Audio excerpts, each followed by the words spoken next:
Colección 0 a 3 años, Pedagogía de la Crianza, dirigida por... Muy buenos días a todos y a todas en este sábado de marzo que nos encuentra a todos reunidos y a todas reunidas. Voy a comenzar la presentación compartiendo una poesía del libro De mis tiempos, de María Elena Walsh, y el poema se titula Viajaba en libro a todas partes. Leeré algunos fragmentos. No se había inventado el maleficio de la prisa. El tiempo era perfume. Se podía llorar a gusto. Todos usaban tiempo y lo perdíamos. Creo que todavía queda un poco de tiempo verdadero. ¿Por qué elegí estos fragmentos de este poema para iniciar la presentación del libro? Por dos razones. La primera razón es por su título, Viajaba en libro a todas partes. Con esta colección Pedagogía de la Crianza, todo el equipo de autores, editores, correctora, coordinadores de las diferentes producciones y en especial la editorial Praxis, queremos mucho los libros de papel. Libros que podemos llevar con nosotros a todas partes, independientemente, ¿sí?, de si tenemos o no internet. Nos encanta viajar en libro a todas partes, viajar con los libros. La segunda razón por la que elegí este poema es porque intentaré compartir este tiempo de sábado a la mañana, al que agradezco muchísimo tanta compañía, tratando de que sea un tiempo sin prisa, con perfume, que nos permita perdernos al encontrarnos. No sé si lo lograré, pero trataré de hacerlo y les anticipo que tomaré los siguientes apartados. Voy a hablar un poquito sobre el título, luego qué me llevó a escribir este libro, qué incluye y cuáles son sus partes. Bueno, en relación al título, la escuela infantil, la enseñanza en la escuela infantil, un derecho, fundamentos teóricos y prácticas, aportes al campo de la pedagogía de la crianza, expresa mi posicionamiento político-pedagógico frente a la educación en los primeros años. ¿Por qué enseñanza? Afirmo que se ha de enseñar desde la cuna. Enseñar es una forma particular de asumir la crianza. Así lo empecé a pensar con muchos equipos hacia el 2003, hacia el 2000 con Claudia Soto y nuestras investigaciones. Crianza, un término a veces cuestionado, pero que sí lo asumimos porque hace referencia al proceso educativo particular y singular que transitan los niños y las niñas y los bebés durante los 3 primeros años. Este proceso, esta crianza, se asume en forma compartida con las familias y sucede en diferentes ámbitos hogareños y diferentes instituciones. El jardín maternal, que hoy prefiero llamar escuela infantil de 0 a 3, recontextualiza esa crianza, seleccionando intencionalmente experiencias enriquecedoras. Se diferencia de lo que sucede en los hogares, porque en la escuela infantil, si bien asumimos muchas enseñanzas compartidas, se realizan de una forma intencional y sistematizada. Así un poco lo planteo acá en el texto cuando planteo la diferencia entre lo que hace una mamá, papá, abuelo, tía, vecino y un docente radica en la intencionalidad explícita de asumir la enseñanza de los contenidos. Se asume la responsabilidad social que todo docente educador tiene al educar y que se expresa lo que sucede intuitivamente en los hogares, intencionalmente se ha de proponer en las instituciones educativas, los jardines maternales u otras modalidades. Lo que enseñar no es solo instruir, esto quiero hacer la aclaración.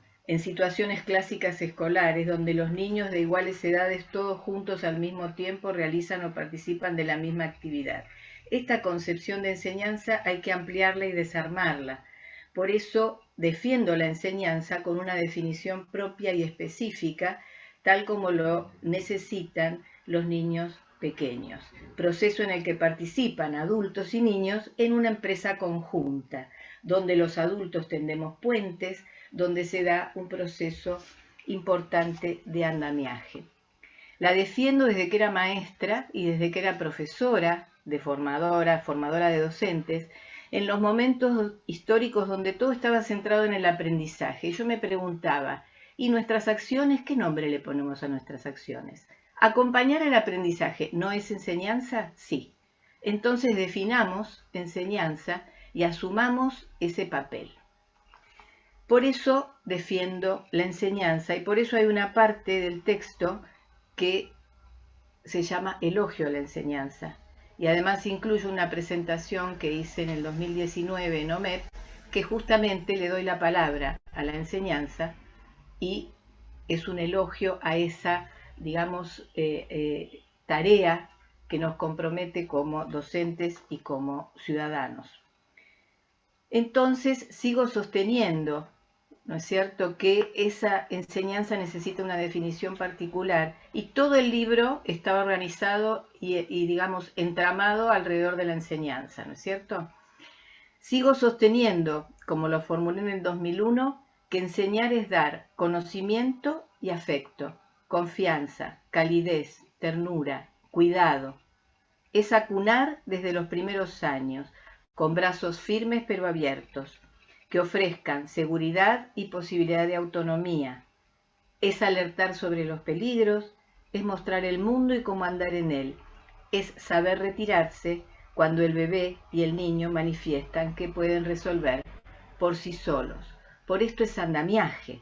Entonces, como construimos en el 1999 y 2000 con Claudia Soto, ese andamiaje, esa enseñanza, se pone de manifiesto en diferentes formas como observar es enseñar, armar escenarios es enseñar, realizar acciones conjuntas es enseñar, las famosas 5 formas de enseñar que hemos ampliado, también incluyendo la repetición, la resolución de problemas y la consideración de la observación como una forma de enseñar privilegiada, especialmente con los más pequeños. Por todo esto digo que elogio a la enseñanza. Y cuando estaba revisando esta definición que construí en el año 2001, cuando estaba trabajando en el equipo de currículum, me acordé al decir de Chiqui González que nosotros con esta definición estamos asumiendo la gran paradoja, dice ella, proteger mientras emancipamos.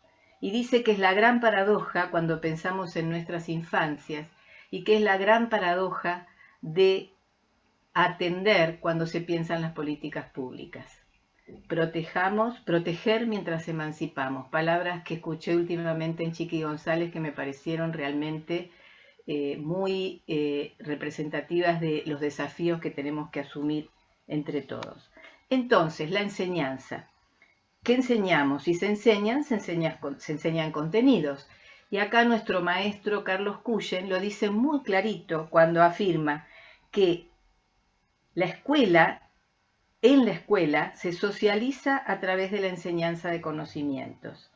El jardín maternal, que es escuela, también enseña y socializa mediante la enseñanza de conocimientos, es decir, de los contenidos. Y acá viene la segunda parte del título, Escuela Infantil. Defiendo la escuela infantil como institución educativa que enseña y que enseña contenidos, resignificando la definición de escuela, de contenidos, de enseñanza, atendiendo la singularidad que demandan los niños pequeños. Entonces, escuela infantil es una institución educativa que enseña. Yo defiendo la idea de considerar todos los formatos y las modalidades organizativas bajo la categoría de escuela. Entonces, como nos ayuda y nos plantea nuestra Ley Nacional de Educación vigente hoy, 26.206 en sus artículos 23 y 24, no voy a ser así tan detallista en lo que sigue, voy a tratar de ser más general, pero esto es importante porque tenemos un resguardo legal importante para reclamar los derechos de los niños, las niñas y los bebés.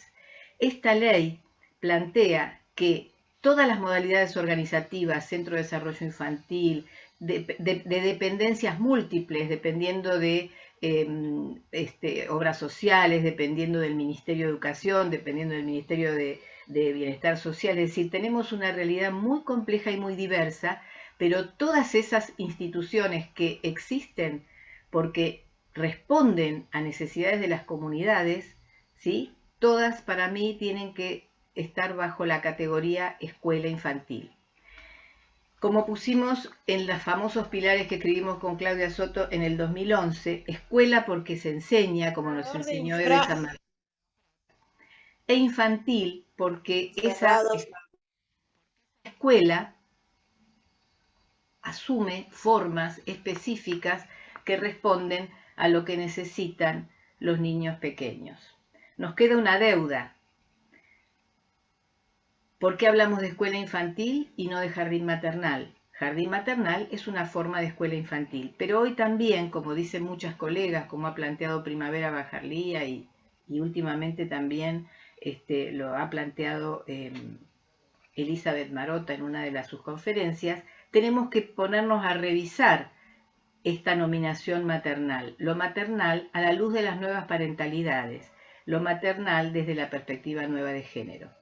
Y escuchando algunos videos, una colega de Eve Duprat comentó que Eve planteó 3 luchas. La primera era cambiar el nombre de educación preescolar, título con el que yo me recibí de maestra de educación preescolar, por educación inicial. Vamos con la primera conquista de la identidad propia. Segunda nominación, no hablamos de guardería sino de jardín maternal. Los niños y los bebés no se guardan ni se asisten, sino que se educan. Por lo tanto, aparece la nominación jardín maternal. Y esta colega decía que todavía le quedaba pendiente lo de jardín porque los niños no eran plantas y además lo maternal hoy se nos presenta como un debate a llevar adelante, porque la función materna sabemos perfectamente que la pueden cumplir múltiples sujetos que tengan ese deseo de acunar y de sostener a los nuevos que vienen a este mundo y que tenemos que acompañar. Quiere decir que por eso es que defiendo escuela infantil. Es escuela, ¿sí? Es escuela. Y esto nos da el derecho a reclamar el derecho a ser educados que tienen los niños desde que nacen. Y sigo afirmando con mucha convicción, como lo hice en el 2015, y lo sigo sosteniendo, que quiero recuperar esa concepción de escuela infantil como un espacio político, pedagógico, que contribuye a lograr mayor justicia social. ¿Por qué? Porque si aceptamos esta diversidad de instituciones bajo la categoría de escuela, vamos a lograr que muchos bebés y niños puedan acceder, porque esas formas tan diversas, que no son el jardín de 9 a 16 o la entrada de 9 a 12 y de 13 a 16, sino que a lo mejor hay ingresos libres, sino que a lo mejor es un comedor escolar que se abre y que continúa con la comunidad, o bien puede suceder que tengamos unas escuelas infantiles itinerantes que vayan acompañando a las familias trabajadoras en sus tareas de cosecha. Es decir, abrir eso permite que entonces se logre una verdadera inclusión, porque todos esos formatos de algún modo van respondiendo a lo que necesitan las familias y las comunidades. Y luego que ya tenemos muchos niños, niñas y bebés en las escuelas, no podemos dejar de atender a la calidad, es decir, a ofrecer educación integral. Entonces logramos justicia social en la medida en que ofrecemos calidad e inclusión. Por eso defiendo esto de que la escuela es un espacio político-pedagógico que contribuye a lograr mayor justicia social porque defiende un derecho. Y puede ser de esta manera, queremos que forme parte de la agenda de las políticas públicas, en tanto atiende a ese derecho, y además necesitamos hoy que esto se pueda atender en una red intersectorial. Ya no es solo educación, educación tiene que estar, pero también tiene que trabajar en conjunto con salud, desarrollo social, justicia, trabajo, etc. Es decir, un trabajo intersectorial para atender estos primeros años. Es un desafío que no podemos soslayar, tenemos que asumir. Y tenemos que dar principalidad al carácter educativo, por lo tanto el Ministerio de Educación no puede estar al costado. ¿Sí? Esto lo vengo diciendo hace muchos años y no es fácil, sé que es un desafío muy, muy, muy difícil y que las realidades en todo el país son muy complejas y muy diversas, pero no podemos perder de vista que lo que queremos es que los bebés asistan a escuelas infantiles que atiendan a su derecho a recibir educación integral. Ese sería como el criterio, ¿no es cierto? Después tenemos los formatos, etc. La otra parte del título, que ya un poco lo desarrollé, es que es un derecho.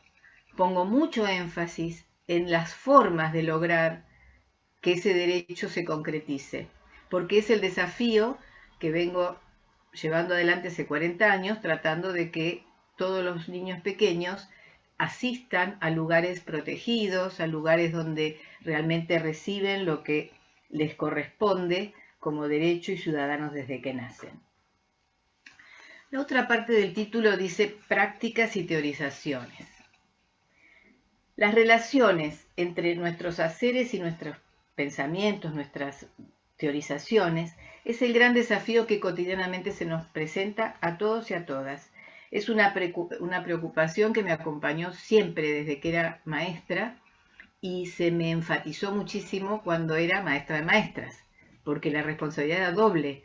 ¿Cómo formar a alguien que va a ser maestro que no tiene conciencia de por qué hace lo que hace? ¿Cómo hacer para que ese docente decida, tomando conciencia de cuáles son los fundamentos o los principios en los que se sostiene para realizar esta acción o la otra? En eso trabajamos muchísimo con muchos equipos y acá pongo el acento en el texto porque el texto todo el tiempo está dialogando entre teorías y prácticas, es decir, yo voy planteando teorizaciones y formas concretas de que esto se realice en las escuelas infantiles de una manera que se pueda, comprender y reconocer. Entonces la idea sería acompañar a las docentes a que apelen a las teorías para iluminar en el sentido de elucidar sus prácticas y vayan tomando conciencia de todos los supuestos que actúan cada día, en cada gesto, en cada acción cotidiana. Y por último el título dice aportes al campo de la pedagogía de la crianza, como ya decíamos, incluyen, creo que es un aporte más para sumar a ese campo teórico en construcción que planteamos con nuestras colegas en el 2008 en el texto Pedagogía de la Crianza, un campo teórico en construcción. Entonces creo que es un aporte más para seguir trabajando en el enriquecimiento de ese campo específico. Bueno, el título. Ahora, ¿qué me llevó a escribir este libro? Le pido ayuda a Galeano. Y él me ayuda a decir qué me pasó. Y él dice así: quien escribe teje. Texto proviene del latín que significa textura, tejido. Con hilos de palabras vamos diciendo. Con hilos de palabras vamos viviendo. Los textos son como nosotros, tejidos que andan. Así dice Eduardo Galeano. Y en este tejer, tejiendo con otros y otras, armando un posible tejido, me propuse sistematizar muchas de las conversaciones, charlas, avances, construcciones colectivas, escritos parciales, fichas de trabajo y de estudio que fui compilando en tantos años de maestra y de profesora. Así que el libro trata de recuperar esas experiencias colectivas, esos intercambios entre colegas preocupados por dar cuenta de la especificidad de la enseñanza de los más chiquitos, trabajos conjuntos en el marco de producciones curriculares, en proyectos de desarrollo curricular, en trabajos de formación en terreno. Por esta razón, quiero enfatizar que todos los escritos que se presentan aquí tomaron como base producciones, ideas, cuestionamientos que fueron gestados en espacios de trabajo colectivo y están presentes en el texto y los voy nombrando, porque siento una deuda y siento un reconocimiento inmenso por este apoyo que he recibido siempre de tantos colegas. Por eso reconozco, y va mi agradecimiento, a todas y a todos quienes de diferentes formas encontrarán aquí sus palabras, sus pensamientos, sus acciones, siempre realizadas en conjunto, porque con hilos de palabras vamos tejiendo y vamos viviendo. Por esta razón quiero expresar mi agradecimiento a todas y todos los colegas de los profesorados de formación docente, a todos los directivos, docentes en ejercicio, educadoras, educadores, formadores, especialistas de las diferentes áreas, todos trabajadores de la educación de la primera infancia, argentinos y latinoamericanos.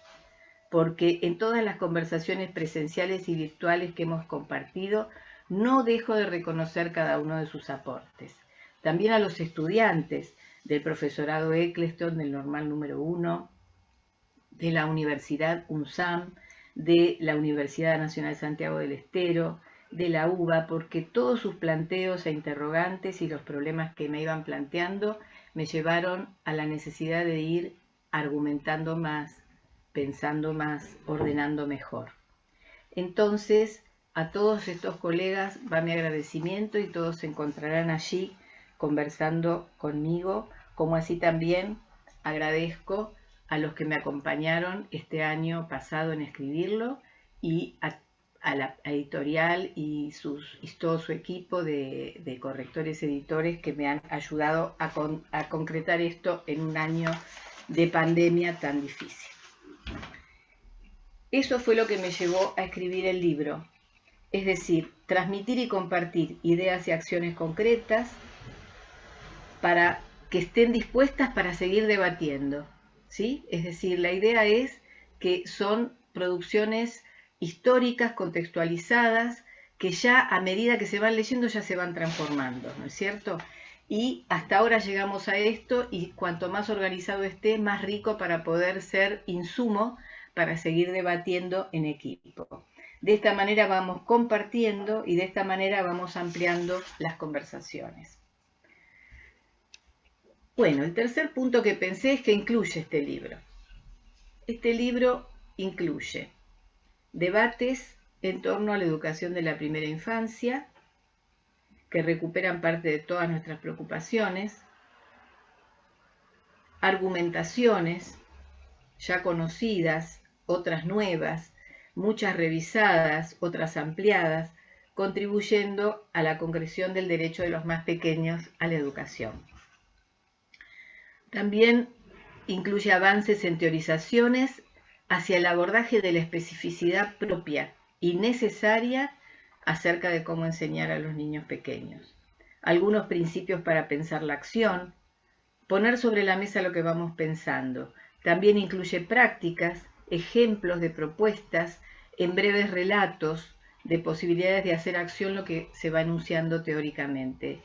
Es decir, conversaciones con la certeza de comprender que es una construcción contextualizada, como dije, histórica, que tiene la provisoriedad característica de la construcción de los conocimientos. Y además recuperó también algunos escritos ya conocidos para volver a revisarlos. Entonces podemos decir que el libro apuesta a compartir nuestros pensamientos, nuestras dudas, nuestras convicciones, para ser insumos en diferentes espacios de trabajo y de formación compartidos. Durante la escritura del libro sostuve muchas conversaciones reales con colegas que me acompañaron en el desafío de darle forma, de presentarlo del modo más claro, para que la palabra escrita tenga potencialidad práctica, explicativa y problematizadora, criterio que defiendo hace muchos años para la selección de toda la bibliografía que queremos compartir con nuestras colegas, que tenga potencialidad práctica, explicativa y problematizadora. Y después sostuve otras conversaciones con muchos textos. Yo converso con los textos, como ustedes también.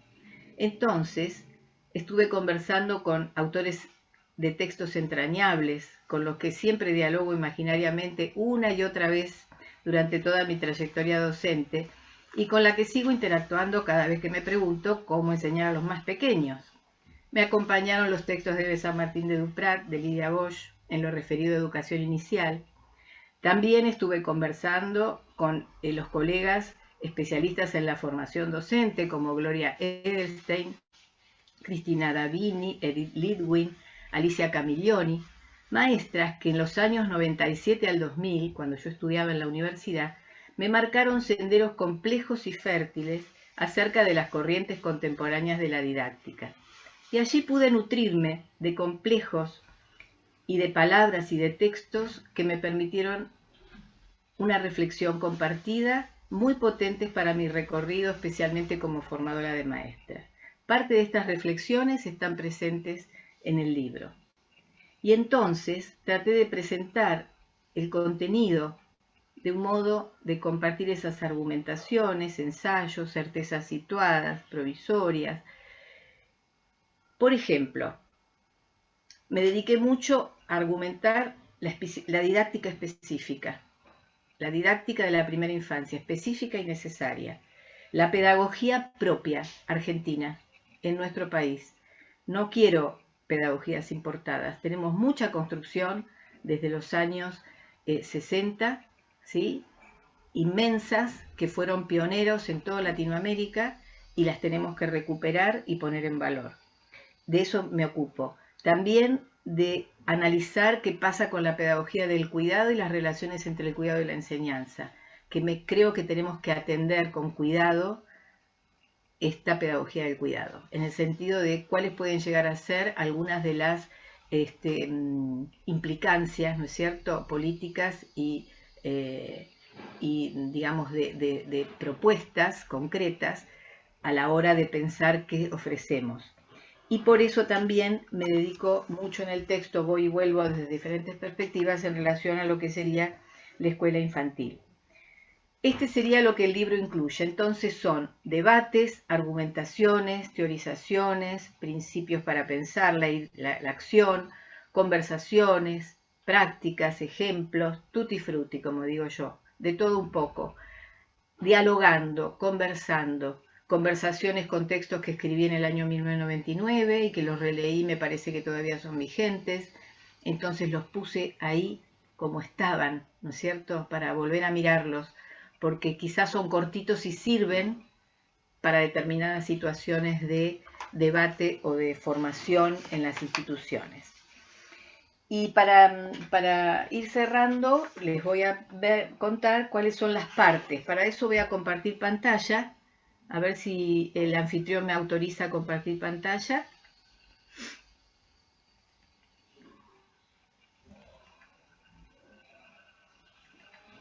¿Se ve bien? Bueno, creo que se ve, hagan así. ¿Se ve? Se ve perfecto, Rosa. Muy bien. Entonces, este es el título que ya lo hemos desarrollado, La enseñanza en la escuela infantil de 0 a 3 años, un derecho, fundamentos teóricos y prácticas, aportes al campo de la pedagogía de la crianza. El libro tiene dos partes, un epílogo y un apéndice. La primera parte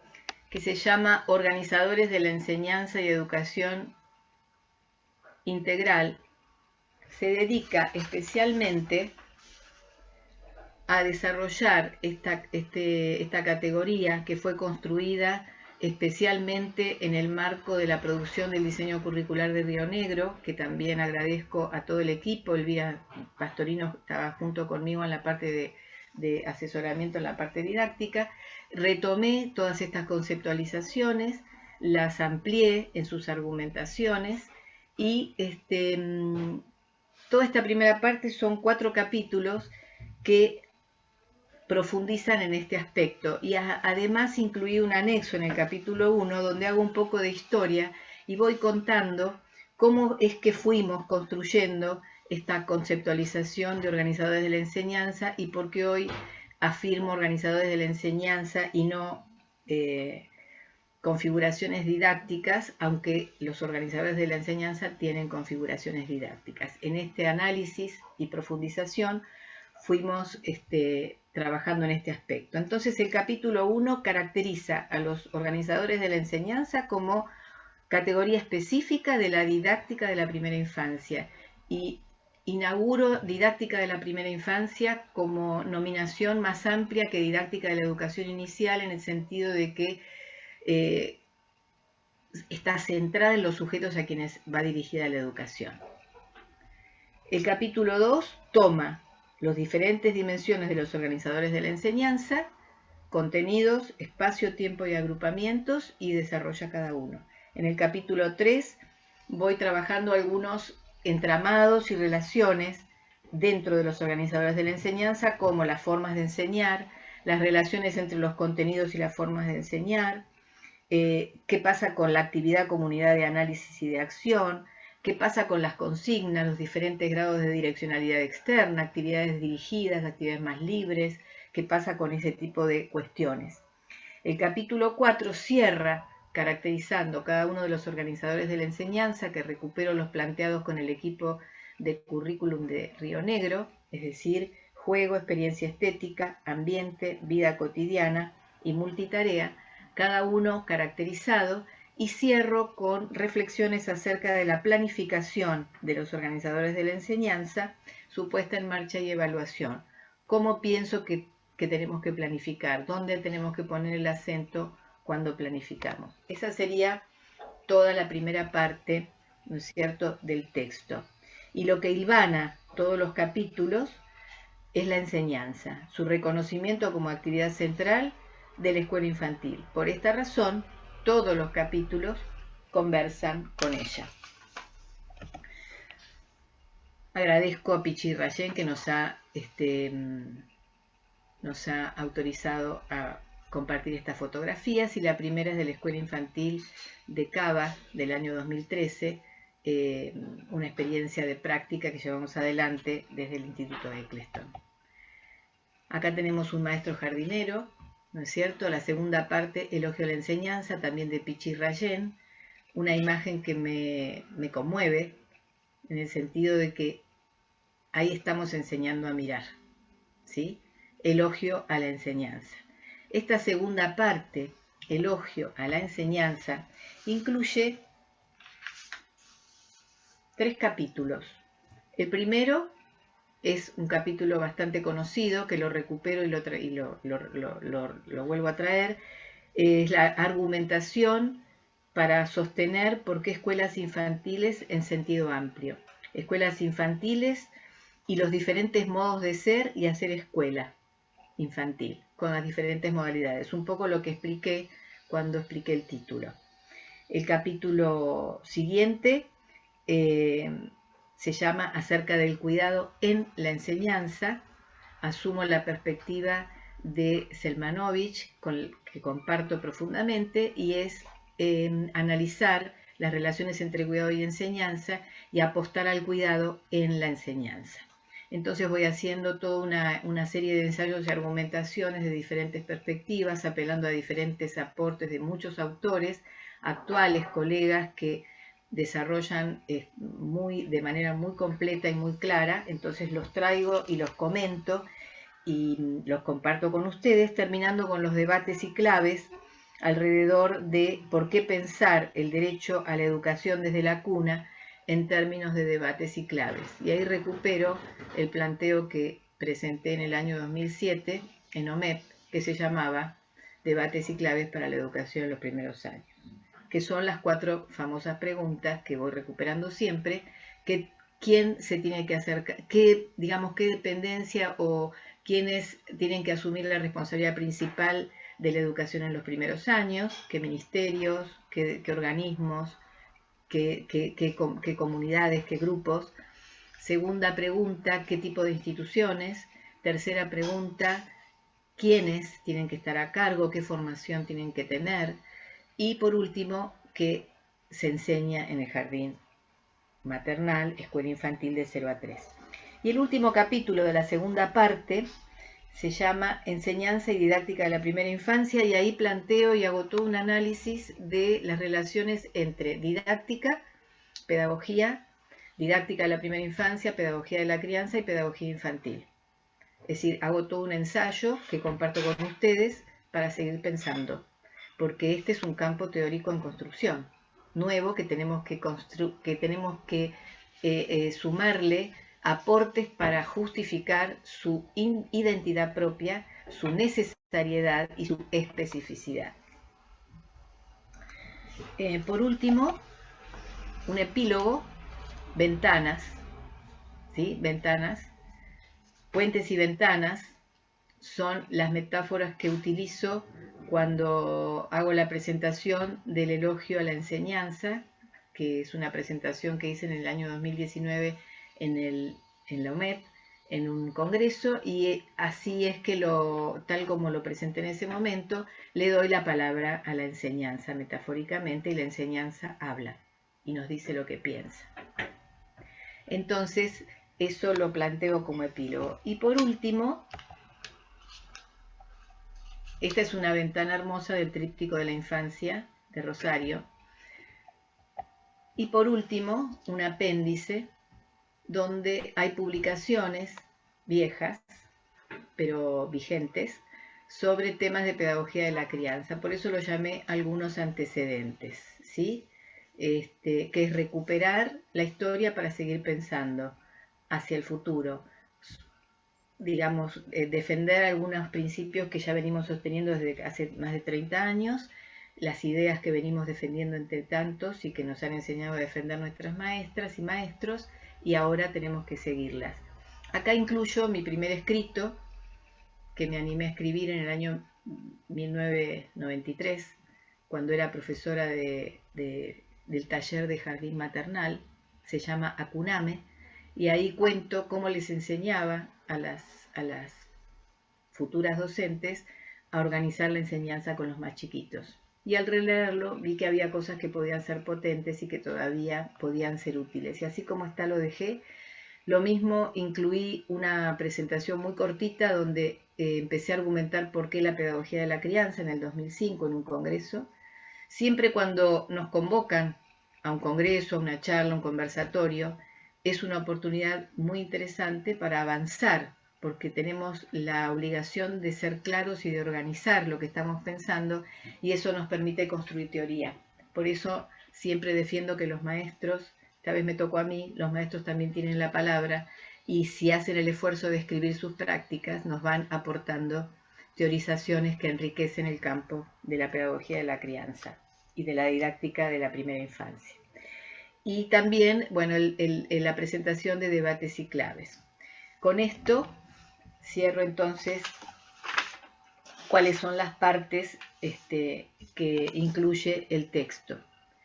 En general, voy a decir que se trata de apostar al compromiso político-pedagógico, a la esperanza de seguir construyendo una escuela infantil en sentido amplio, donde calidad e inclusión sean posibles. Estoy leyendo parte de las primeras palabras del texto. La historia la escribimos y construimos entre todos y todas. Por esto es necesario reunirse, armar colectivos, seguir trabajando, estudiando, analizando juntas y juntos, dado que el campo de lucha aún está desplegado. Necesitamos hacer, como dice José Martí, hacer es la mejor manera de decir. Eso siempre lo defiendo. Y para cerrar, dice Gabriela Mistral, poeta chilena, enseñar siempre, en el patio y en la calle como en la sala de clase, enseñar con la actitud, el gesto y la palabra. Dice Luis Iglesias, maestro argentino. Ser maestro es fundamentalmente ser un investigador apasionado por la búsqueda, por encontrar el camino y por hacer el camino. Acá está el maestro caminando. Acá estamos las maestras y los maestros caminando. Entonces, cierro afirmando que ser maestro y maestra es encontrar y hacer el camino, enseñando siempre a nuestras infancias en nuestras escuelas infantiles concebidas en sentido amplio. Y ahora entonces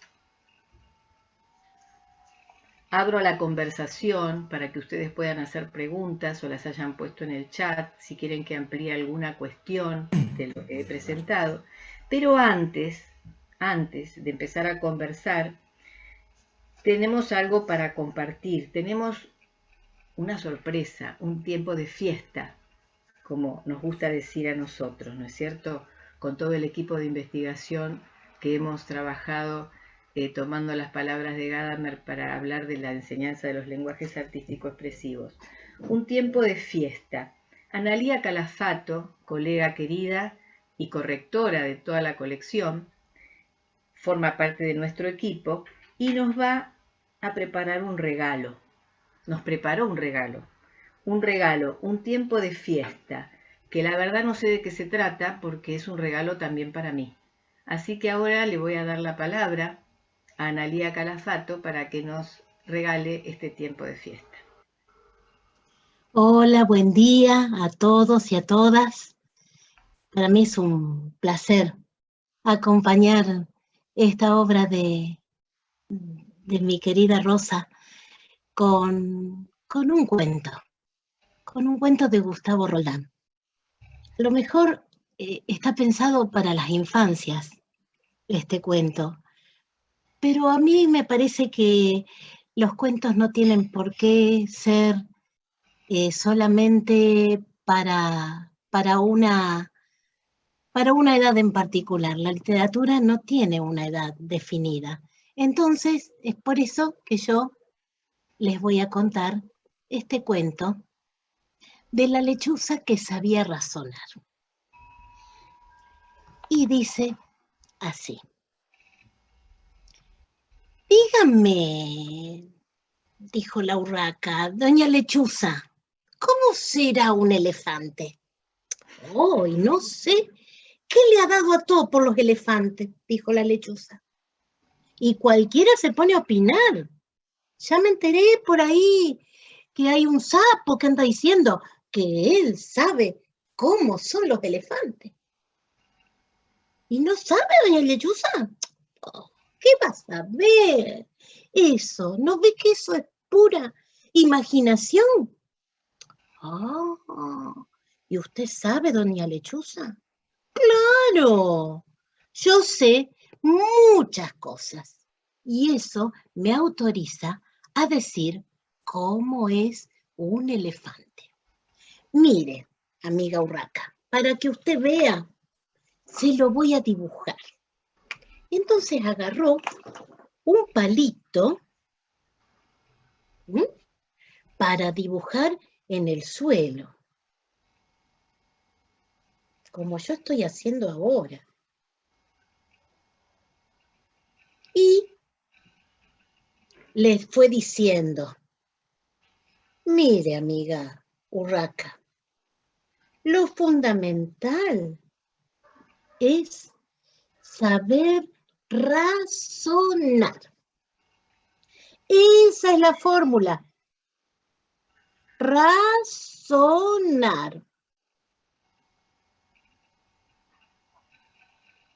Y mientras seguía dibujando, la lechuza le dijo: mire, yo sé algunas cosas sobre los elefantes. Fíjese, yo le voy a decir. Primero, vive en el África. Segundo, se usa como animal de transporte. Tercero, es enemigo de los tigres. Cuarto, corre de una manera poco elegante. 5. Come las hojas altas de los árboles. Ay, no veo nada claro en todo eso, dijo la urraca. No sé, no me puedo imaginar cómo es un elefante. Ay, no hay que imaginar, mijita, no hay que imaginar. Hay que razonar. Ese es el secreto del conocimiento. Y ahora yo le dibujé un elefante. Por todo lo que dije, un elefante es así.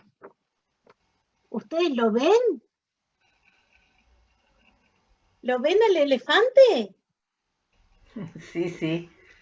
Bueno, todo esto, dijo la lechuza, es mérito de un profundo razonamiento y una simplísima deducción.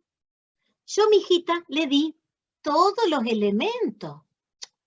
Ay, doña Lechuza, pero a mí no me dice nada que viva en el África o que corra de una manera poco elegante, dijo la urraca. Oh, y sin embargo, eso dice mucho. El África es un lugar donde hace calor y entonces no puede ser un animal todo lleno de pelos largos y corre de una manera poco elegante, por algo muy evidente, ¿ve? ¿No ve que tiene las patas de adelante más largas que las de atrás? ¿O acaso cree que podría tener unas enormes patas gordas? Ah, ¿quién lo hubiera dicho? Dijo la urraca, mirando el dibujo. Así que tiene el cuerpo como un caballo y un cogote largo, largo. Seguro, y todo eso ya estaba explicado antes, mijita. Ay, no me acuerdo, doña Lechuza. Ay, mijita, hay que razonar más seguido. ¿No le dije yo que era un animal de transporte? Por eso es así, para que lo puedan ensillar como un caballo. ¿O qué? ¿Acaso se cree que le van a poder poner una enorme casilla encima? Ah, ya veo, eso sí. Pero, ¿y las manchas del cuerpo que parece un tigre? También se lo dije. Vea usted, el elefante es un enemigo del tigre. Y ya se sabe, el mayor enemigo es el que se parece a uno mismo. Eso entonces este tiene que ser un animal que tiene manchas como el tigre. Y el tigre, cuando lo ve, se enoja. ¿Está claro? Jamás podría ser todo de color gris. Sí. Pero ese cogote tan largo, eso sí que no lo entiendo. Y esto es de lo más simple. Y no podría ser de otra manera. Atienda, mi hijita, y aprenda a deducir. Yo dije que se alimentaba de las hojas altas de los árboles. Oh, y yo me imaginé un monito que también come los brotes altos de los árboles. Bien imaginado, muy bien imaginado. Pero mal razonado, mijita. Si este elefante tiene patas como un caballo, no puede trepar a los árboles. Eso lo dice la lógica. De una sola manera. ¿Cómo podría comer las hojas altas de los árboles? Con un cuello muy, pero muy largo. ¿O acaso cree usted que podría tener una trompa larga para cortarlos? Ah, ¿quién lo hubiera dicho? Amiga lechuza, usted me ha dado una gran lección. Ahora yo sé cómo es un elefante. Ah, mijita, por favor, para mí es un placer enseñar. dijo la lechuza. Y ya sabe, cuando necesite algo, no tiene más que venir a preguntarme. Yo tengo una respuesta para todo. Gustavo Roldán, la lechuza que sabía razonar.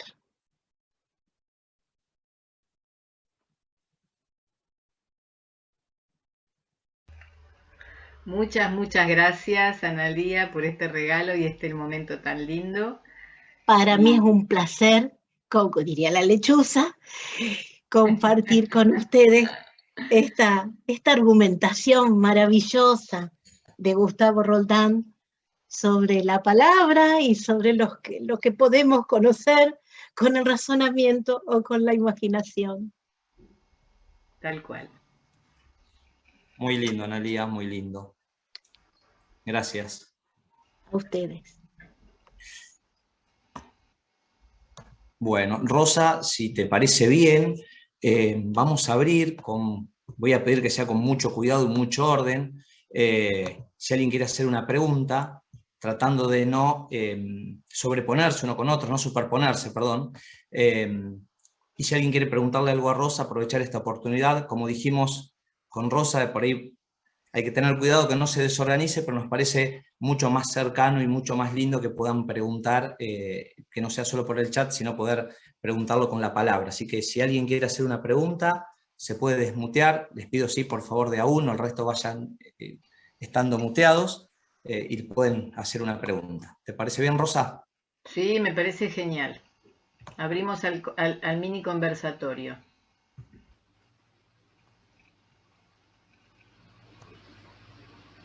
Se han quedado mudos con el cuento. Sí. Hola, Rosa.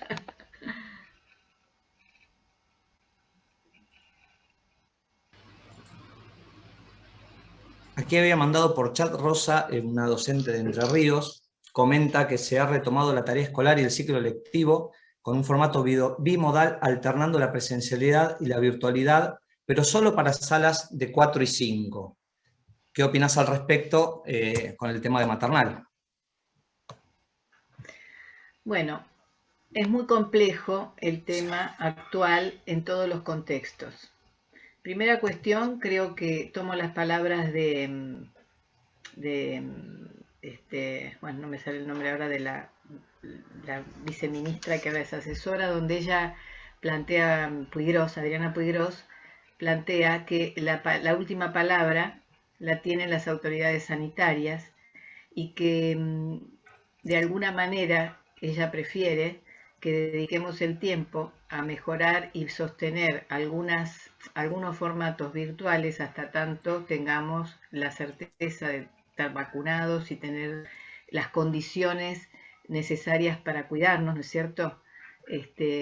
Y evitar algún tipo de presencialidad hasta a veces ficcional que no enriquece tanto, ¿no es cierto? Si no se cuidan las condiciones sanitarias básicas. O sea, lo primero que pienso es que tenemos que asegurarnos que nos estamos cuidando porque es una cuestión de salud comunitaria principal.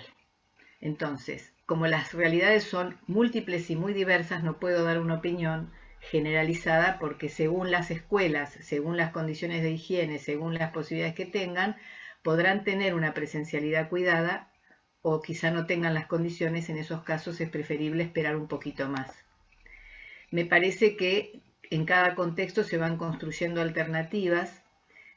Creo que el año pasado, yo me incluyo, aprendimos mucho entre todos, porque cuando me llamaban, lo primero que yo compartía es que en realidad estaba pensando junto con ustedes porque fue inédito para todos pensar cómo podríamos conectarnos y bueno, ahí armé algunas cuestiones que más o menos fueron útiles, vinculadas con cercanía con los niños, evitar los Zoom de mucha gente, o sea, determinados criterios que en realidad los pensé como si yo fuese maestra, porque era una construcción ahí en el momento, ¿no es cierto? Entonces pienso que tenemos que acompañar a las familias con cosas sencillas, que no sean, que permitan que ese devenir cotidiano en las familias sea gozoso y que el conocimiento tenga un lugar placentero, entonces mucho juego y arte, acompañarlas para pequeños momentos de juego y arte en las familias. Si algunas escuelas y algunas instituciones están en condiciones de habilitar la presencialidad de forma cuidada, ¿no es cierto? Me parece que está muy bien. Me parece que está muy bien el hecho de a lo mejor pensar en semanas completas, porque eso también resguarda muchas cosas vinculadas con el contagio y todo lo demás, y a lo mejor tener un mix, ¿no es cierto?, en este momento, siempre digo cuando las condiciones están. Y así como fuimos capaces de armar interesantes propuestas de ir acompañando a las familias y a los niños, que en algunos casos resultó mejor, en otros más difícil, algunos se conectaron, otros no quisieron saber más nada, nunca querían acercarse. En esos casos, bueno, buscar cómo le puedo hacer una conversación en WhatsApp cortita para que Juan sepa que yo me estoy acordando de él y entonces le cuento que me gustaría mucho que me cuente algo lindo que hizo hoy a la mañana, no sé, ese tipo de cuestiones para mantener el vínculo. Y lo que afirmé desde el año pasado es que las instituciones, las escuelas, o sea, digamos, los edificios estuvieron cerrados, pero la escuela infantil siguió funcionando todo el año. Esa es mi afirmación fuerte que sostuve todo el año y hicimos escuela,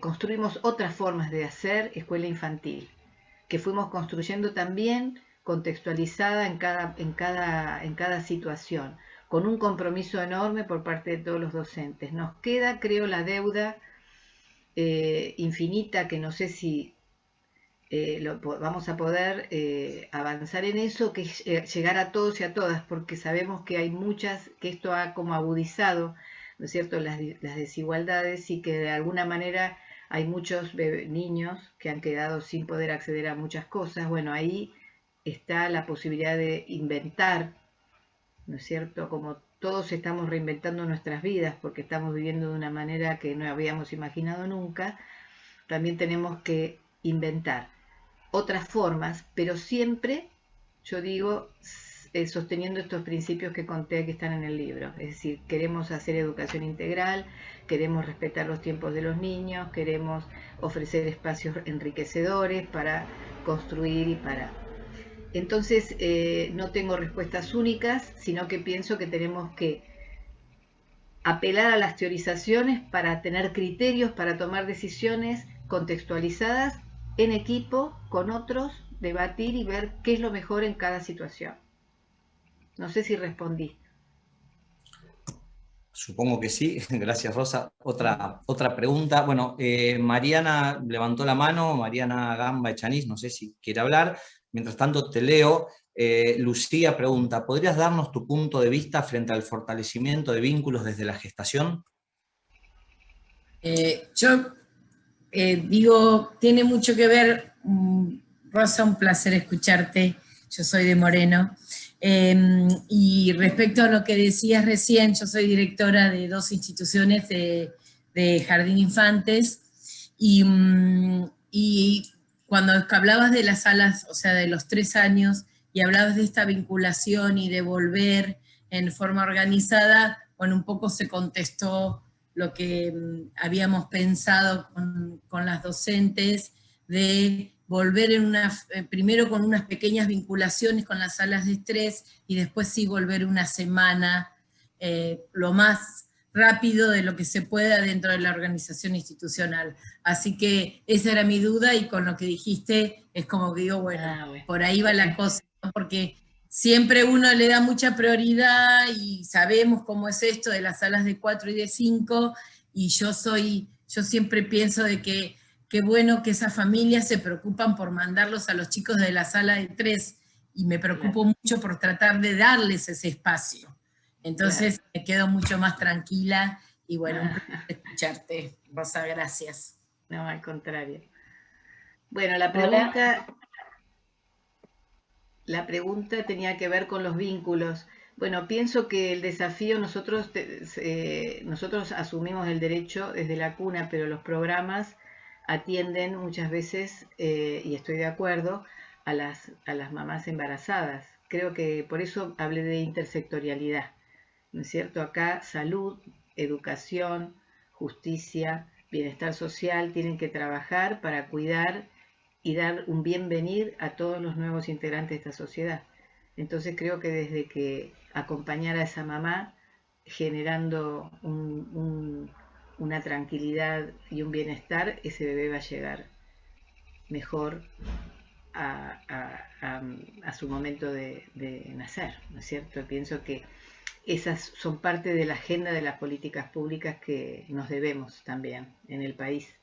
Pero bueno, son todos trayectos y caminos a recorrer, que no dependen exclusivamente de educación, sino de un trabajo complejo, intersectorial, pero que es una deuda pendiente política para mí.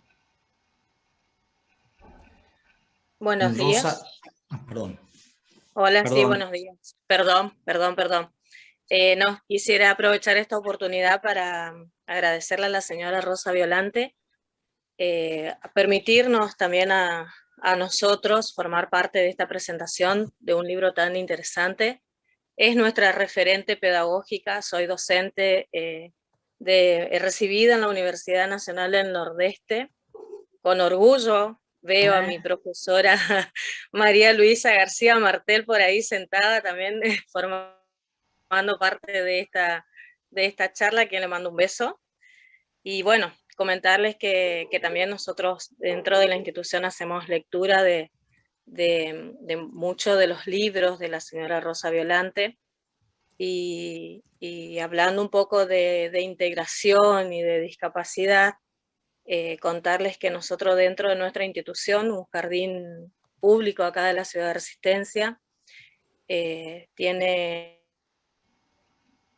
niñas, adolescentes de un instituto de integración que se llama Delicias para el Alma. Son niñas con síndromes de Down que trabajan como auxiliares ya con categoría de titular dentro de nuestra institución, una seño para cada sala. Y bueno, también es una forma de ir aprendiendo de ellas constantemente y periódicamente y todos los días, para tratar de sacar adelante o de hacer funcionar de una buena vez el sueño que nosotros tenemos de sacar adelante la educación pública. Aprendemos muchísimo de esas chicas, así que bueno, quería compartir esas palabras. Perdón el desastre, pero está mi bebé conmigo y quiere entrar, así que nada más que eso, agradecer por permitirnos formar parte de nuestra, ahí me saluda la profe, de la presentación de un libro tan importante. Por supuesto que lo voy a adquirir si Dios quiere, así que hermosas palabras, siempre tan acertada en su pedagogía, que también es una formación para nosotras dentro de la universidad, y ni hablar dentro de la institución, que siempre hacemos nuestra obra pedagógica con lecturas de autores muy interesantes, y uno de esos autores es usted. Así que muchas gracias. No, al contrario, gracias a ustedes. Bien, Rosa, nos preguntaba Oscar desde Brasil Sí. sobre los títeres en la educación maternal en los primeros años. Qué hermosa La pregunta la tenía acá, pero bueno, esa es la pregunta. Qué hermosa pregunta. Bueno, nosotros hemos hecho una experiencia con mi colega Alicia Zaina, cuando yo era profesora de Eccleston, y trabajamos los títeres en la sala de bebés. Pero claro, ingresaban los títeres en su función dramática. No era un objeto solamente para explorarlo en sus propiedades físicas, sino que ingresaba directamente como un personaje que saludaba a los bebés, que entraban en esos mundos, digamos, representativos. Y bueno, con los bebés se pueden hacer esas experiencias. Creo que es uno de los lenguajes artístico expresivos a trabajar, a incluir en las propuestas de educación integral, En este caso estaríamos dentro de lo que sería el eje de las experiencias estéticas, que con los más chiquitos muchas veces se dan escenarios y escenas donde se articulan y dialogan varios lenguajes, como hemos debatido con Claudia y con Mariana y Emma y todos los especialistas con los que hemos debatido estas cuestiones. Así que pienso que es muy interesante ir pensando cómo incluirlo, ¿no es cierto?, en las diferentes salas con diferentes propuestas. Luego también en la sala de un año, por ejemplo, había pequeñas situaciones cotidianas donde aparecían escenificaciones y los personajes tomaban la mamadera, comían, es decir, pequeñas situaciones donde se les da la posibilidad de que accedan al mundo ficcional. Es decir, esto es un gran avance, que es un juego, estaría como dentro del juego de ficción, dentro del juego del como sí, con títeres o con objetos cotidianos en contextos ficcionales, cuando los chicos comienzan a hacer como si le dieran de comer al compañero o a un muñeco, o bueno, desde ese lugar, pero sin ingresar el títere en su función dramática con pequeñas escenas. Nosotros hablamos siempre de que en el maternal hay momentos musicales, momentos para compartir una poesía mojada, como dice Graciela Pellizzari. Es decir, son pequeños momentos y esas son las grandes actividades y experiencias estéticas. Evitamos todo el tiempo las clases con los bebés sentados en ronda, sino que en ese devenir cotidiano, con una multitarea funcionando, aparecen momentos donde se hacen presentes los lenguajes artístico-expresivos, entre los que ubico a los títeres, y que es una manera de entrar a esa, como dice Graciela Montes, a ese espacio transicional donde se aloja la cultura.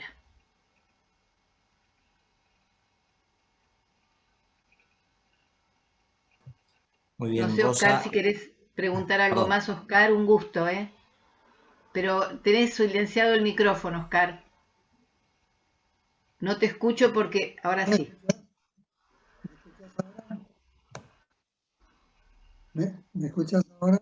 Ahora sí. No, lo silenció de vuelta. Rosa, ¿me escuchas ahora? Ahora sí. Yo no soy maestro, yo soy titiritero. Genial.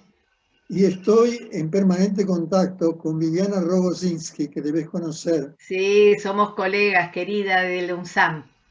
Y he leído el libro de ella, Títeres en la Escuela, y el libro sobre los títeres y sus nidos. Y he trabajado en escuelas aquí en el Brasil, tratando de hacer posible la relación entre educación y títeres.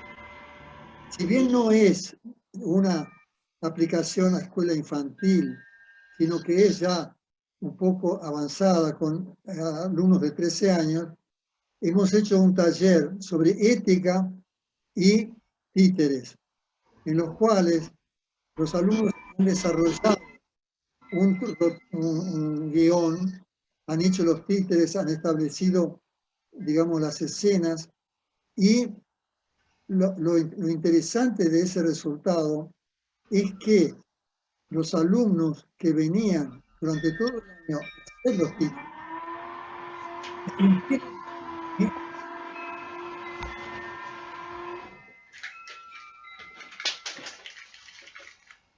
se sintieron impulsados a ir a la escuela porque se divertían. Claro. Y otra cosa muy importante es que mejoró en la performance escolar. Los niños comenzaron a ayudarse unos a los otros y todos mejoraron en su expresión escrita y verbal, mostrando que los títeres son un valor imprescindible para incentivar la mejora de la calidad de la educación, que está aquí en el Brasil tan tremendamente deteriorada, no sé cómo está en Argentina, pero he tenido suceso con esos talleres que estimulan y desarrollan el deseo de aprender. Entonces quería comentar eso contigo, porque veo que tú ves la historia desde el punto de vista de la escuela infantil, que Viviana lo estudia mucho en su libro, pero yo me he dedicado más al otro aspecto del adolescente. Y quería compartir contigo esta experiencia, porque creo que para todos los que están escuchando es importante que puedan aplicar en sus escuelas de adolescentes. Todo esto está fundamentado en un estudio muy largo, muy importante de James Catterall en la Universidad de California, donde estudió escuelas donde se enseñaba arte en forma intensiva y escuelas donde no se enseñaba arte. Y llegó a la conclusión de que en aquellas que estudiaban arte, en particular teatro y música, los niños realmente tenían ese tipo de respuesta, mejoraban la performance escolar. Y eso fue un estudio hecho a lo largo de 20 años y dio un trabajo muy importante en el sentido de fortalecer el arte en la escuela, lógicamente en todos los niveles, ¿no? Yo no trabajo con los niños chicos, pero ya lo he probado con esos talleres en los adolescentes. Quería transmitirte esto, porque veo que tú sos una persona abierta a experiencias nuevas y esa fue mi experiencia aquí en el Brasil. Te agradezco mucho tus palabras y te agradezco la oportunidad de poder transmitirte mi experiencia. No, un placer. Quiero hacer algunos comentarios dialogando con algunas cuestiones que estás planteando. Una cuestión importante que nosotros hemos debatido mucho en el equipo es que las experiencias estéticas las consideramos un principio que hemos elaborado con todo el equipo en que hemos investigado sobre los lenguajes artísticos en los primeros años, es que es una actividad, nosotros decimos, a propósito, para provocar, inútil y humanizante. Quiere decir que no queremos que esté al servicio de un resultado. Eso es lo único que yo cuestionaría un poquito de lo que vos estás planteando, en el sentido de que da por hecho que si es humanizante, los chicos van a estar muy bien y van a tener un enriquecimiento y una alfabetización cultural mayor. Pero yo correría el hecho de utilizarlo como medio para que ellos estén mejor. Vale por sí mismo el arte en la escuela, porque humaniza en sí mismo y entonces es un elemento más de la currícula. Nosotros habíamos tomado también las perspectivas de Eisner, que planteaba si el arte, no me acuerdo los nombres, pero era si el arte tenía un valor, una perspectiva esencialista, es decir, incluimos el arte porque el arte vale la pena por sí mismo. Y el arte en sí mismo humaniza y mejora todo, porque es parte de esos procesos de humanización. Y otras perspectivas que se llamaban contextualistas, donde, parecida a la experiencia norteamericana que vos comentás, hacían experiencias donde ponían a los niños en situaciones de proyectos artísticos para lograr que mejoraran sus conductas, yo lo correría, lo único que creo que tenemos que ver es no utilizar o no pensar en incluir las experiencias artísticas para lograr otros resultados vinculados con mejorar en otras cosas. Va a suceder que el hecho de que participen de experiencias estéticas nos enriquece humanamente a todos, y por eso queremos que los lenguajes artísticos expresivos sean contenidos de enseñanza desde los bebés. Esa sería una cuestión que queda ahí para seguirla debatiendo. Y lo otro que quiero señalar es que esa experiencia tan rica que vos contás de los adolescentes, sería muy rico que ellos le llevaran esos espectáculos a los chicos de jardín, a las salas de 5, esas pequeñas escenas que ellos arman, que las regalen a los niños más pequeños como espectadores. Eso sería maravilloso y hemos hecho algunas experiencias donde se articulan, ¿no es cierto?, donde las edades integradas, es más, de diferentes niveles, comparten un tiempo y un espacio donde los títeres van a ser los principales, digamos, como las excusas para reunirnos y entrar en ese mundo ficcional y estético que tanta falta nos hace a todos como procesos de humanización. Así que no, yo te agradezco un montón, me parece interesantísimo. Comparto con, bueno, Viviana Rogosinski, compartimos la especialización en educación infantil en la UNSAM y hemos hecho algunos talleres juntas y su perspectiva es muy rica e interesante. Así que te agradezco, Oscar. Rosa, hay un par de preguntas más en el chat, no sé si vos las alcanzás a leer o querés que te las lea yo. No, léelas vos porque yo soy del siglo XX y hago una cosa, la pantalla la leo de un solo sentido. A mí también me cuesta y con anteojos Dale. y todo, pero bueno. Paula Colonna pregunta, ¿qué relación y aspectos en las políticas para la primera infancia le asignás a la cartera de desarrollo social? Y Alba dice, hay que pensar el lugar de la palabra en la escuela y la necesidad de poner, se me fue, perdón, de poner la escucha y el silencio, se me corre el chat, como derechos de las infancias. ¿No pensás esto, Rosa? Agregó Rosa querida, de todas formas, Alba, te lo leo completo. Sí. Bueno, el lugar de la palabra, el lugar del lenguaje, considero igual que como dice Alba, que es fundamental. Y no me acuerdo una frase que leí hace poco que decía algo así como, si una forma de escuchar música es poder escuchar el silencio. Es decir, ese respeto por esos tiempos de los bebés que a veces en el afán de, ¿no es cierto?, de tratar de generar como actividades, a veces se aceleran tiempos. Por eso yo hoy dije esto del tiempo, de regalarnos la frase de, me gustó mucho, ¿no es cierto?, lo que dice María Elena Walsh, ese tiempo, un tiempo, digamos, sin prisa, un tiempo con perfume, ¿no es cierto?, un tiempo detenido, que es el tiempo de la experiencia estética también, ¿sí? Y creo que es muy cierto lo que ella dice y tenemos que trabajar muchísimo en el lugar de la palabra en las primeras infancias. Eso, por un lado, me parece muy importante retomarlo y ampliarlo, ¿no es cierto? ¿Cuál es el lugar? La palabra que transmite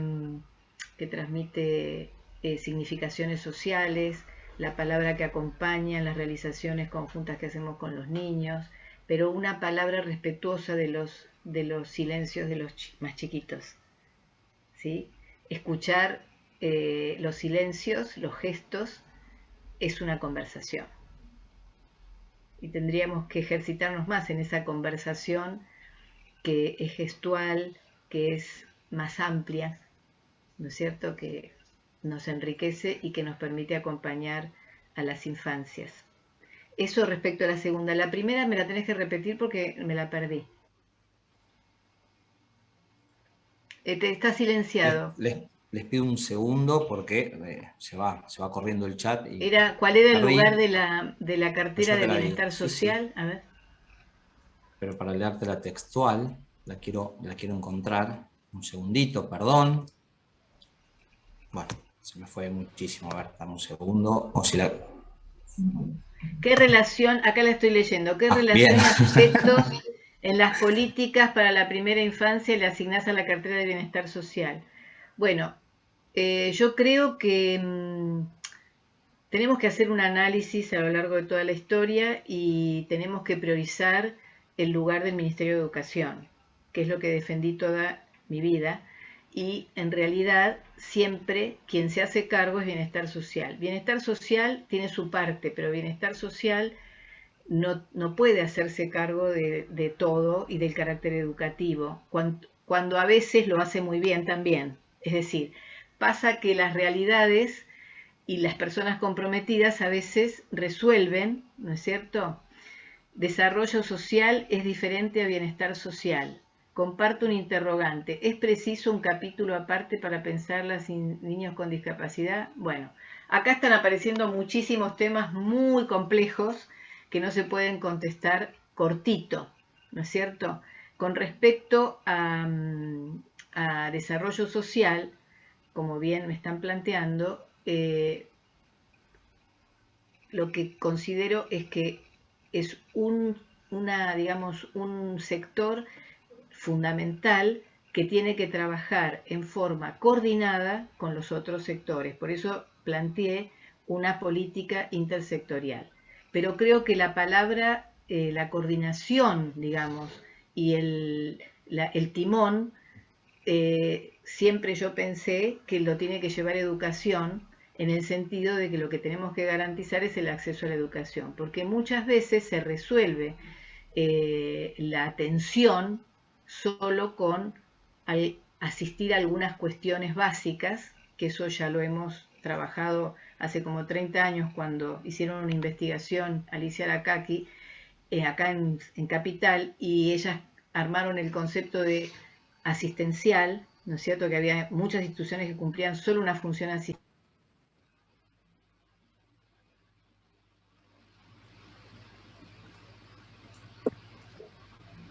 Rosa, se te silenció el micrófono, ahí está. Ah, bueno. ¿No me escucharon nada?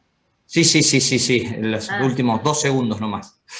Y entonces estaba comentando la investigación que hicieron allá por los años 70, 80, las colegas, donde hablaban de función asistencial y pedagógica. Alicia Aracaki y otro equipo que analizaron las instituciones, las guarderías que había acá en Cava, y hasta tuvieron que construir la categoría asistencial restringida, porque ni siquiera, o sea, todos sabemos que existían instituciones que ni siquiera cumplían, ¿no es cierto?, con la función de asistencia.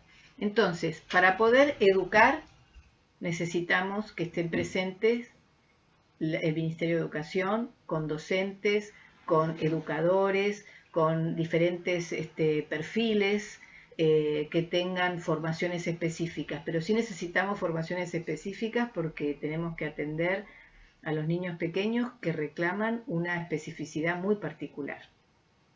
Y entonces creo que lo que se tiene que trabajar es una propuesta intersectorial. Los centros de desarrollo infantil, que son una propuesta de desarrollo social que yo festejo y que han llegado a muchísimos lugares del país, las considero fundamentales, pero creo que les falta, desde mi punto de vista, la pata educativa, que en muchos casos existen muchos centros de desarrollo infantil que cumplen con creces la función educativa y otros no. Pero desde el marco, desde lo que fueron creados con la ley 26.233, no se incluyen en esa ley, en la reglamentación, a los docentes como integrantes de esas instituciones. Y tienen que sumarse. ¿Sí? Entonces, yo lo llamaría centros, no centros de desarrollo infantil, centros de educación infantil. Y entonces, educación también tiene su parte. Esa es un poco mi perspectiva. Bueno, Rosa, muchas gracias. Yo sé que quiero agradecer a todos el orden y el respeto por las preguntas. Eso se lo agradezco a todos. Y un poco intervengo para liberarte, Rosa, porque sé que con tu generosidad de siempre estarías hasta las 5 de la tarde respondiéndole a todos los que te van preguntando. Así que voy a dar por finalizado este encuentro. Le agradezco a todos los asistentes de todas partes de Latinoamérica. Agradecer también a Analía por su hermoso cuento. Y es un gusto que esté en nuestro equipo y esté trabajando con nosotros, Analía. Y aprovecho a contarles que este libro que acabamos de presentar hoy, que presentó Rosa, forma parte de la colección Pedagogía de la Crianza, 0 a 3 años, que dirige Rosa Violante. Y bueno, en la editorial buscamos y siempre tratamos de ver la forma de cómo llegar a más gente, de que los textos puedan llegar a manos de todos. Así que ahí también implementamos a partir de ahora una forma de suscripción a la colección para que todo el mundo pueda acceder de una forma muy económica, muy simple, con pequeñas cuotas a los textos, con envíos gratis a todo el país. Y perdón que me extiendo un poco más, pero le comento a muchos docentes que estuvieron preguntando de otros países, de Chile, de Colombia, de Uruguay. Para esos países, por supuesto, el envío internacional suele ser muy costoso, pero hay una promoción que por quien quiera adquirir más de 4 textos, por ahí se ponen en conjunto con colegas, el envío lo hacemos gratis también al exterior. Así que para que pueda llegar el texto a todos los países de Latinoamérica que les interese. No los quiero aburrir con esto, así que no les voy a hablar más de este tema. Quien quiera preguntar, les voy a dejar también ahora al final el video que pusimos al principio, donde están todos los datos de contacto de la editorial, y se van mostrando los libros anteriores de la colección, este que estamos presentando, el próximo que ya los vamos a invitar, no voy a hacer mucha referencia hoy, que tiene que ver con la guagua, y otros más que van a salir este año. Así que van a estar recibiendo noticias nuestras y nuestras invitaciones periódicamente. Vuelvo a agradecer a todos por acompañarnos hoy. Rosa, muchas gracias como siempre. La vi que estaba Claudia Soto también, directora de nuestra revista. La vi que estaba conectada. Gracias, Claudia, por acompañarnos. Y bueno, gracias a todas y todos los docentes que nos acompañaron hoy por todo el país. Les dejo un minutito si quieren abrir los micrófonos también. Sí, es desordenado esto, pero es lindo. Cuando termina yo lo Rosa, que quisiera decirles que quiero agradecer profundamente este espacio de sábado a la mañana en el que estuvimos charlando, ¿sí? Y compartiendo nuestras inquietudes, y para mí esto es lo que yo llamo una fiesta pedagógica. Así que muchas gracias por estar tantos y tantas acá, pensando en nuestras infancias argentinas y latinoamericanas, que tanto nos necesitan. Gracias. Gracias a todos. Gracias. Gracias, Rosa. Gracias, Rosa. Muchísimas gracias. Gracias, Rosa, y gracias, Analía. Hermoso. Gracias. Grabación. Gracias, Rosa. Gracias. Gracias, Rosa. Desde la Universidad Nacional de Luján, por la licenciatura de Educación Social. Olga Santa Alcántara, un gusto. Gracias, Salva. Un gusto, Rosa, gracias desde Neuquén. Besos a todas. Bien. Ese es mi lugar querido, ¿eh? Bien, acá te esperamos. El río Limay te espera. Sí, Quimei Neuquén, Quimei Neuquén. Te esperamos. Gracias. Abrazo enorme, Rosa. Gracias. Gracias, Laurita linda. Gracias, Rosa, desde Colombia, Universidad Pedagógica Nacional, licenciatura en Educación Infantil. Saludos, te esperamos en Bogotá. Mi Lida querida, ¿es esta? Gracias, Rosa, desde Piedra del Águila, Neuquén, primera escuela infantil. Sí, primera escuela infantil, la felicito, me acuerdo que tuve el honor de estar en esa primera escuela infantil pública de Neuquén, ¿eh? Gracias, Rosa. Rosa. Gracias. Gracias, María Luisa. Gracias, Rosa. Te seguimos leyendo desde Chaco, de la UNE. Aprendiendo vos y tu equipo.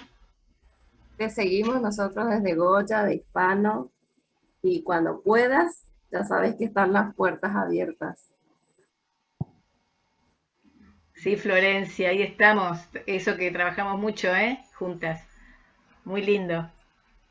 Hay muchas fotos de todas las producciones de ustedes, se van compartiendo por toda Latinoamérica, Muchas gracias, gracias. No, al contrario. Gracias. Precioso escucharte, Rosy. Precioso, realmente, muy claro. Gracias. Y gracias a vos, Claudita, que venimos recorriendo estos caminos, ¿no? Ahí desde los 90. Trabajando con los hogares. Gracias, Rosa y Praxis, por la invitación. Soy inspectora del distrito de Villarino. Me llevo los aportes y la compra del libro para enriquecer la tarea con las salas maternales. Un cariño grande, Carolina. Gracias, muchas gracias, chicas. Gracias, Rosa. Muchas gracias por tus aportes. Saludos desde el Instituto 112 de San Miguel, Buenos Aires. Ah, estuvimos ahí también, me acuerdo. Sí, muchas gracias. San Miguel, por ahí, muy bueno. Muchas gracias. Bien. De aquí de Eso está bien federal y bien federal y bien latinoamericano, eso me encanta.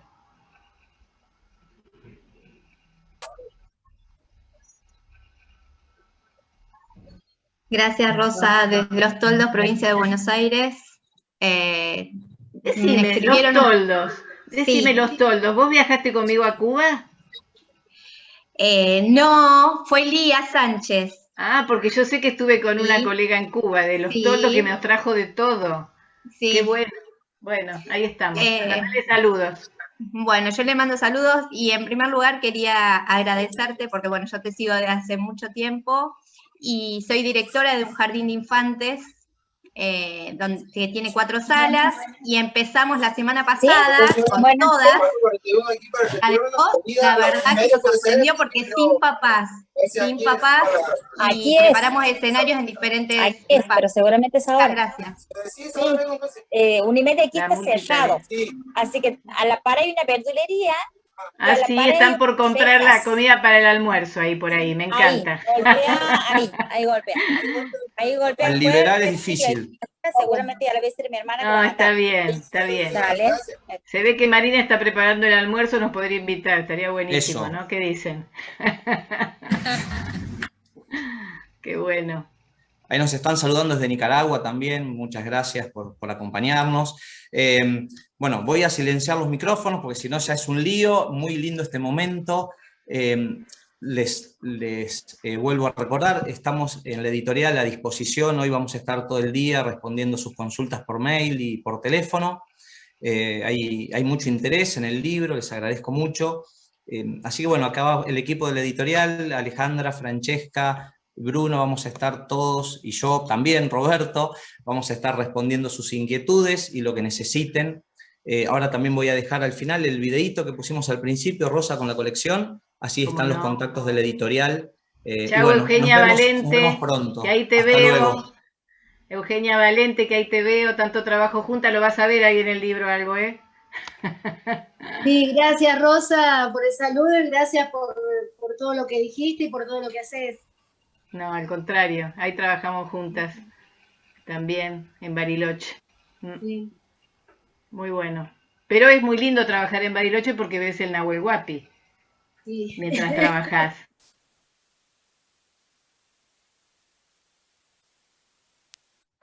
Oscar, no sé si me escucha. Oscar o Rosa. De silencio. Sí, Rosa te escucha. Sí, Rosa, no, queríamos hacer un gracias grandote. Queríamos saber, y estaba también escrito en el chat la pregunta, si va a quedar esta charla, sobre todo la primera parte de tu ponencia, algunos no llegamos a escucharte en la primera parte, si va a quedar grabada, si va a quedar colgado en YouTube, esa era la pregunta. Eso lo sabe todo Roberto. Oscar, ahí va. No, yo, bueno, Roberto. Ahí, Roberto, no es Oscar. ahí sí, quedó, muchas veces no lo hacemos, esta vez sí, estamos transmitiendo en vivo y va a quedar grabado en YouTube. En nuestro canal de YouTube nos pueden buscar como Praxis Grupo Editor. Muy bien. Voy a hacer como lo que ven mis nenes que dicen, hagan clic en la campanita y suscríbanse, así les llega la notificación cada vez que subimos un video. Que también ahí en el canal, aprovecho a hacer publicidad del canal, está Rosa, el video que nos enviaste el año pasado presentando cuando iniciamos la colección Pedagogía de la Crianza, y ahí está explicando cómo es el desarrollo de toda la colección, las distintas series que tiene y todos los textos, así que eso también lo pueden ver ahí si lo buscan en el canal de YouTube. Así que bueno, ahora sí, los vuelvo a silenciar a todos, les vuelvo a agradecer. Comparto este videíto y hasta pronto o hasta siempre.